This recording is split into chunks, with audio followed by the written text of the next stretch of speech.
What is time? It's a mysterious and ephemeral physical property.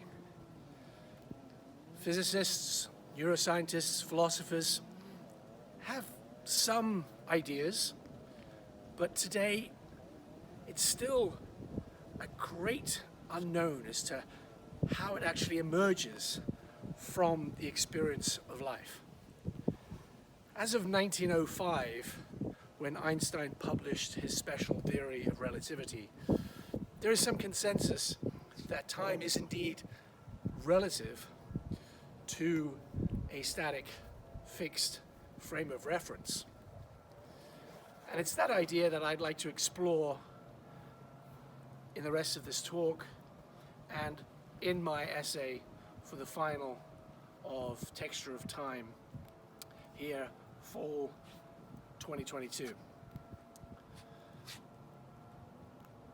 Welcome to Cedar Lake, Denville, New Jersey. I am Oliver Turner, and one of my passions is long-distance open water swimming.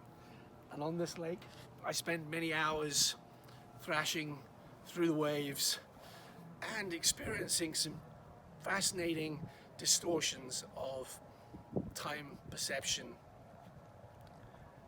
They may be compressed, they may be dilated, and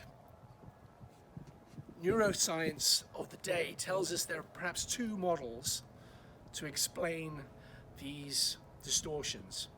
One is called the scalar expectancy theory, also called the pacemaker accumulator model, that speaks to a clock, an internal clock, juxtaposed with memory and decision making that facilitates our perception of time, accumulation of pulses of memory in a yet to be defined part of the cortex. Another competing theory is the striatal beat frequency model that locates oscillations of spiny neurons within the substantia nigra compacta and the ventral tegmental region of the cortex when faced with pulses of dopamine, glutamate, and GABA.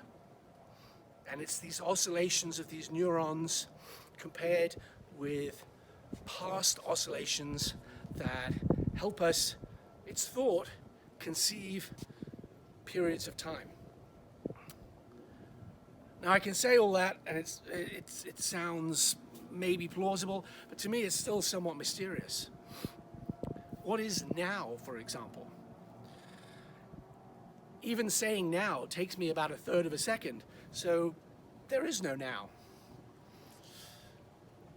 That being the case though, I can still attest to distortions in my own relative time experience when I swim.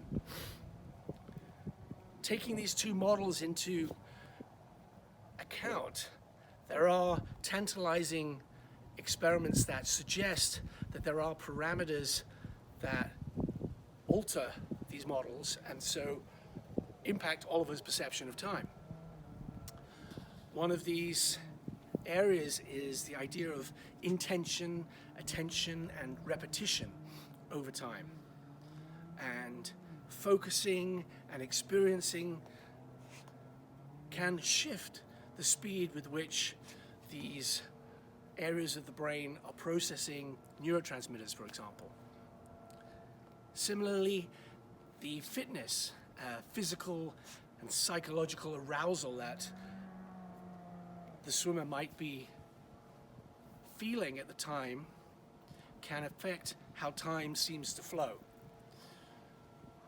So the flow state that many of us have heard of is something that comes about after years and years, 10,000 hours worth of training. And I can certainly attest to that. Certainly when I'm swimming for hours, time does seem to slow down, or sometimes even vanish, as I am just focused on the repetitive task of stroking my arms through the water. And lastly, one other factor is temperature. Often I swim in pretty cold waters, and the impact of the temperature of my brain and my brain waves may indeed slow my perception of time. Both of these models may be slowed.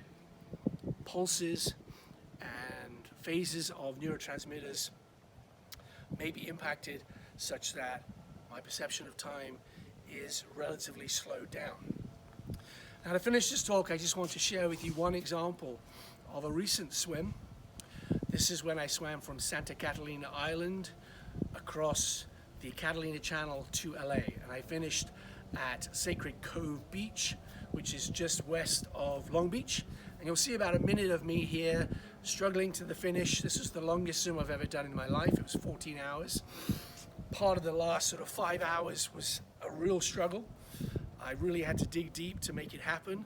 Fortunately, my son, Francis, who you'll see on the video here, was in the water alongside me, encouraging me, as was my good lady, Jill, who's in the kayak there supporting. You'll see me finish on the beach here. And certainly this will be a moment that I always remember of extended time in the water, but periods where my perception of time was either lost or extended or sometimes unknown. So enjoy, and thanks for listening.